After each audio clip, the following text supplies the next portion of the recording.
We talk some football now, though, with a man who was a member of the SMU Pony Express, a Pro Football Hall of Fame career with the Colts and Rams, one of the great all-time running backs. The great Eric Dickerson joins us. Good morning. Good morning. How you doing?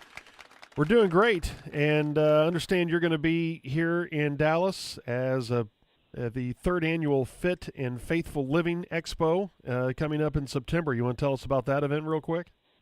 Well, yes, I'll be there speaking as a nonprofit that benefits related illnesses to obesity. I'll be talking about mostly, how to live a good life, a fit and faithful life. Taking care of yourself, eating right, working out. Especially being a retired football player. I'm trying to live the best life I can. I see a lot of my former comrades that have gotten so out of shape. They take so much medication. Even I take some medication, but I try to cut it back just by, trying to live a better, eating right, and, taking care of myself. Yeah, were you able to make it through your career relatively unscathed in terms of wear and tear that you took from being hit as a running back? Are you feeling fairly normal in your early 50s? Sometimes I do, and sometimes I don't. It really depends on the day. That's what it comes down to. I mean, you never leave that game unscathed. There's no way you can leave it like that because, you take so many hits and play so many games, so many carries. And, I have back problems, neck problems, sleeping issues. It's just always something if you play that sport. We were recently reading an account that John Robinson had on your encounter with the Cowboys when you were a rookie, and I guess you got word that the Cowboys, had they had the opportunity, that maybe they would have passed over you because Tom Landry himself had some doubts about you as an NFL runner. You want to recount that story for us? Yeah, when I got drafted, the Cowboys came over and had me run a 40 for them, and I think the Rams and two other teams. And I ran a 4.3, one and a 4.3 flat. And my best friend said, they said they can't believe you run that fast. You're too big. So I said, okay. So some of the coaches came and told me, said, Eric, and they said that they wouldn't draft you because you run too high. And they just think you'd last, you can't run inside. I said, really? And I'm like, oh, no way. So every time I got a chance, I want to stick it to the Cowboys. And we played them. We had a scrimmage out here in L.A., right here in Oxnard. And I won't forget my first scrimmage against them. I just went blank. I was just so nervous. I just couldn't remember the plays. And I went to the sideline and told the coach I can't remember the plays. He said, just settle down. Just take a few deep breaths. He started calling the plays. I remember them. I went in, and I had a good scrimmage that day. Yeah, I would imagine growing up in Sealy and playing college football in Dallas that there had to have been a time, I would assume, that you would have really wanted to play for Dallas. Did you grow up a Cowboys fan, and then is that why that hurt so much? No, not at all. I was never a Cowboy fan. Really? I was a Pittsburgh Steelers fan. Wow. It was strange, but I was a big Steelers fan. And the reason I was a Steelers fan is because my high school colors are black and gold, just like the Steelers. Our uniforms look like the Steelers, so I just became a Steelers fan. Huh. And I didn't like the Houston Oilers either, but I loved Eric Campbell. Mm-hmm. Oh, okay. Well, you mentioned that upright running style that was so unique, and I guess some wondered how that would work in the NFL. I guess it really doesn't matter if you're running upright or you got a real forward lean to you when you're running away from everyone, did it?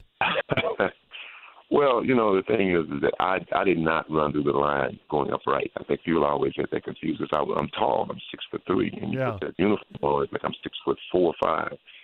I was always in the leaning position going through the line of scrimmage. Now, when I got in the open field, then that's when I came up. Because I was a sprinter. I ran track. So, that's just how I ran, and I couldn't change it.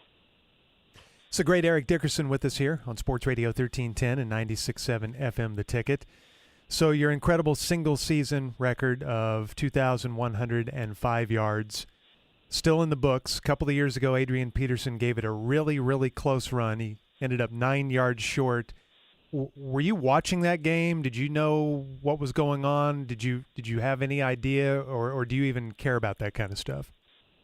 Well, not really. I happened to be at Toys R Us, and that happened to be my daughter. She was 8 years old at the time. I said 6 years old at the time, and I told her I would take her back to Toys R Us, take some stuff back from Christmas and change some stuff out. And she kept telling me, "Come on, Dad, you said you want." I said, "Okay." So I had to go there, but I didn't have to watch the game. I had 190 text messages and 55 phone calls. My phone was blowing up in my pocket, and I'm at the store, and the guy said, "Eric Dickerson." I said, "Well, you're not watching the game?" I'm like, "Man, you see why I'm here." He said, "Man, you got to watch that game." So by the time I got back home, there was about 2 minutes left, and I saw his last run he had. I think it was the beginning, got close to the record, gave him 9 yards short. And I think he thought he had the record because I talked to him after the game. I called him that night, congratulated him on the season. And I said, "Let me ask you a question." I said, "You have a record on most yards in a single game, don't you?" He said, "Yeah." I said, "Do you want anybody to break that record?" He got quiet. He said, "No." I said, "Exactly." He just laughed. But he's a great player. Records are, they always say, made to be broken, and I guess at some point it could be broken, but, the NFL seems to be going more and more away from the running game. It's like no one commits to the running game like they used to outside of a few examples. Does that factor in to whether you think it's going to be broken or not someday? Of course. I mean, the game has changed a lot. It's just really a passing game. I don't think you'll ever see the way we ran the football. Like my first season, I think I carried the ball 390 times, and then the next season I carried it 404 times. Jeez. I don't think you'll see that. I don't think you'll see those days anymore. I mean, I think you'll see something 300, something like that. But it's a different football game. It's not as physical as it was. They're not committed to the run.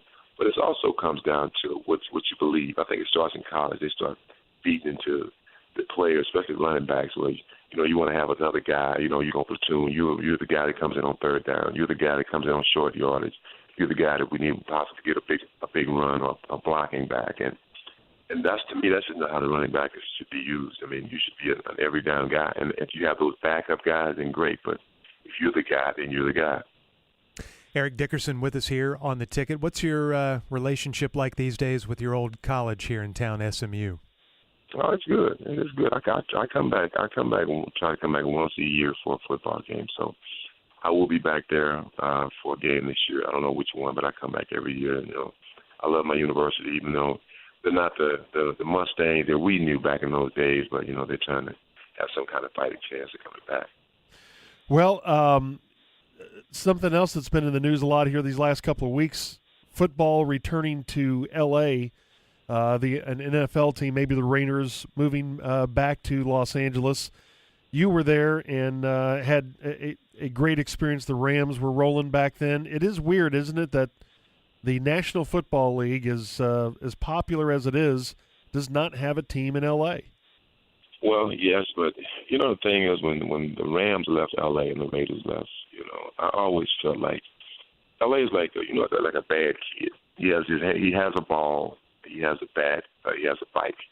But he never plays with his ball. He never plays with his bat or his bike. And all of a sudden, when someone takes you at leaves, like, "That's my favorite ball. That's my favorite bike." And in L.A., people would never come together. Only time when I remember when I played, we would have sellouts when we played the 49ers. There'd be more 49ers fans. The Cowboys, there'd be more Cowboy fans of the Bears. And as a player, you want your fans to come watch you play. And so I think it's been long enough. I think people really want a team here in L.A. I don't think it'll be the Raiders. I'm not, a guru or anything like that. I think the Rams will eventually come back here. I mean, it's a perfect fit. The Los Angeles Rams and the perfect place for that stadium. I don't know. You don't know L.A., but would be where the Hollywood Park is. That was a racetrack. It's just 15 minutes from the airport. It's centrally located. There's enough room and space, if they want to do cookouts and all that kind of stuff. But will it happen anytime soon? I don't know. But I think a team will come back to LA, and I think it will be the St. Louis Rams that will once again be the Los Angeles Rams. There's something right about that. That still has a good ring to it, the Los Angeles Rams. That doesn't have a good ring to it. Yeah, absolutely. Well, hey, we appreciate the time. Good luck with your event when you come here to town, and it's good to talk to you again. Thank you. That's Eric Dickerson. The third annual Fit and Faithful Living Expo in Dallas is on September 13th on the campus of SMU.